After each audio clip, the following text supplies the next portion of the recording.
aha IPMI mo ní kì í ṣe ìròyìn mọ́ pé ọlọ́run ọba mi Èdùmàrè ti sọ Tèmídayọ̀ ọmọ Amusa dọlọ́mọ Tèmídayọ̀ ọmọ Amusa tọ́pọ̀lọpọ̀ ènìyàn mọ̀ sí Dayo Amusa.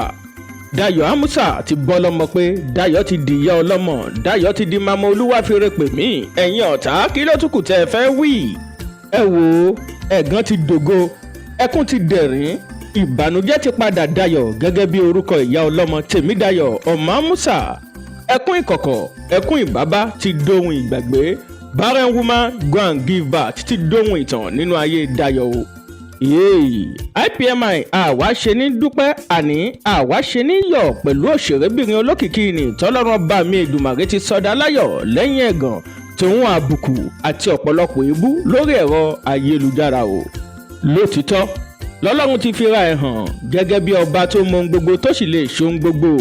Àní ọlọ́run ọba mi Èdùmàrè ti fira ẹ̀ hàn gẹ́gẹ́ bí alágbára. Kò tán síbẹ̀, àní ọlọ́run ọba ti fira ẹ̀ hàn gẹ́gẹ́ bí ọba tí ń ṣe ìlérí tó sì mú ìlérí ṣẹ. Bẹ́ẹ̀ ọlọ́run ti fira ẹ̀ hàn gẹ́gẹ́ bí ọba tí ń pa ọ̀tá lẹ́nu mọ́ nígbà tó bá ṣẹ̀gàndògo láyé ẹni. Kò sóhun tó ṣòro ṣe fún IPMI ẹ̀ ṣe jẹ́ ká gbẹ́kẹ̀lé. Lóòótọ́ lọ́mọláṣọ àní ọmọlọ́rọ̀ ọmọnìyàn bẹ́ẹ̀ sì ni ọmọnìdẹ. Bọ́mọ ti ń borí owó bẹ́ẹ̀ ọmọnìyì àní kò ṣeé mà ní lọ́mọ jẹ́ o. Ọlọ́run ọba mi Èdùmàrè ní wákàtí yìí jọ̀ọ́ bá mi gbọ́ àdúrà gbogbo ẹni tó ń wojú rẹ fọmọ. Bá mi ṣe tiwọn bó ṣe ṣe ti Dayo Amusa àní ojúṣà ló pẹ́ sí. Ojú ló pẹ́ sí. Olúwa ti fi re pé Tèmídayọ̀ ọmọ Amusa.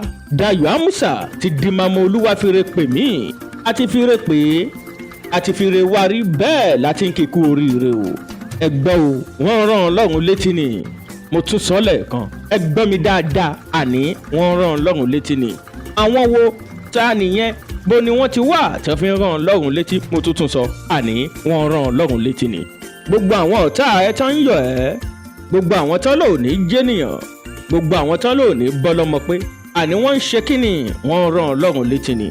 Gbogbo ẹ̀dá tó lò ní rògolo, gbogbo ẹ̀dá tó ní gbogbo tó ń nàgá sí ọwọ́ rẹ̀ ò ní tẹ̀. Mo tún padà sọ́lẹ̀ kan sí pé wọ́n rán Ọlọ́run létí ni o.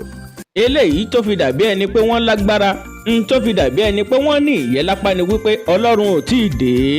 Nígbà tí Ọlọ́run ọba mi Èdùmàrè bá dé, Ọlọ́run ọba mi tó rò pé kò ní í dé mọ́, àní nígbà tó bá dé á wá yé wọn, wọ́n á wá gbà pé lóòótọ́ lọ́lọ́run ọba mi fẹ́ nìkan ṣe jẹ́ nìkan lọ. Nígbà náà lórin Yínká Aláṣeyọrí adùn kọ lẹ́nu, àní adùn gbọ́ létí. Wọ́n rò pé Ọlọ́run pẹ́ dé nínú ayé Dayo Amusa, àṣé níṣe ló tètè dé. Bẹ́ẹ̀ náà nìwọ náà ó ṣe kọ lórin o. Ọlọ́run tètè dé nínú ayé mi àti gbogbo ẹni tó ń gbọ́ mi lọ́wọ́lọ́wọ́. Jẹ́ ká rere, jẹ́ ká gbọ́re, jẹ́ kọ́rọ̀ wá já síbi ire. Àmín. IPMI nígbẹ̀yìn ọ̀rọ̀ Dayo Amusa ti já síre. Àní ọ̀rọ̀ Dayo Amusa ti já sáyọ̀, bẹ́ẹ̀ ọ̀rọ̀ Dayo Amusa ti já sọpẹ́ o. Èmi ní tèmi mò ń bá Dayo ọmọ Amusa yọ̀, bẹ́ẹ̀ ni mo kí kú oríire. IPMI tẹnukọ́ tètè bọ̀ọ̀lì kọ́. Ohun tó wù mí ò wù ẹ́ nínú àwọn òṣèré ilẹ̀ wa tí Ọlọ́run bá mi fún lẹ́bùn tí mo fẹ́ràn tí mo gbá tiẹ̀ tí mo jẹ́ mùkútù ẹ̀ dáadáa. Dayo Amusa jẹ́ ọ̀kan pàtàkì lára wọn. Each time I see her, I call her action woman. Ẹ wá gbọ́ o, àmọ̀ràn mi rèé sí gbogbo ẹ̀yin tẹ́ ń lanu gbà tẹ́ ń lanu gbò, ẹ jẹ́ ká máa ṣọ́ ahọ́n wa. Gbogbo ẹ̀yin ẹ̀dá tọ́rọ̀ kankan ò wúwo lẹ́nu ẹ̀ tó ṣe wípé Sálíù ẹlẹ́nu ń gbọ̀rọ̀ níyìn. Ẹ jẹ́ ká máa ṣọ́ ahọ́n wa, ẹ jẹ́ ká máa ṣọ́ ẹnu wa, àní ẹ jẹ́ ká máa kó ahọ́n wa ní ìjánu o. Kíní kan tó dá mi lójú rèé, kò sẹ́dàkẹ́dà tó pé níwájú Ọlọ́run.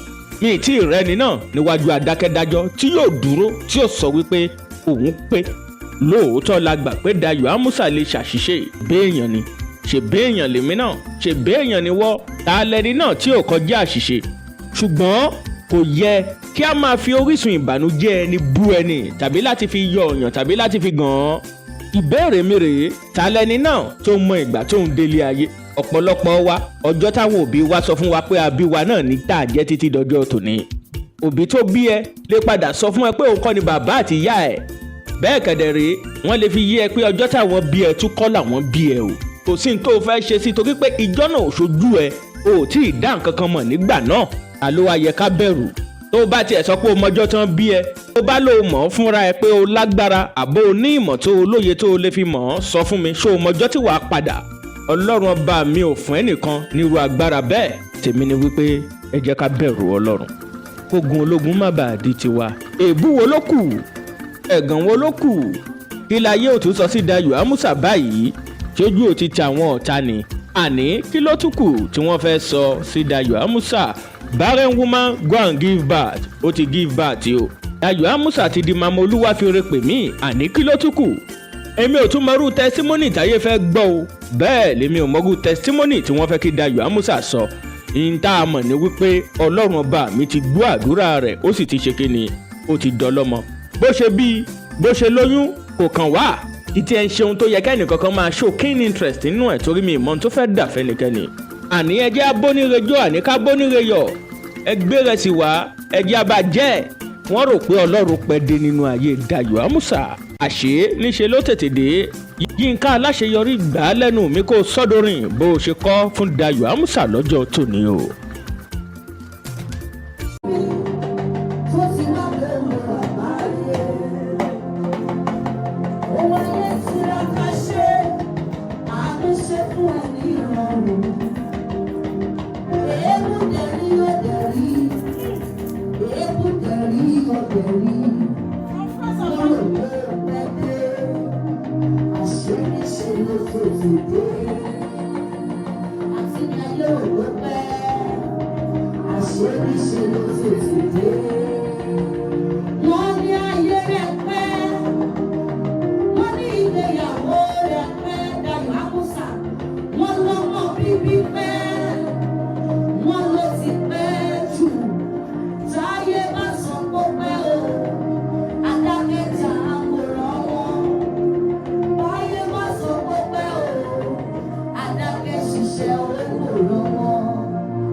Lord.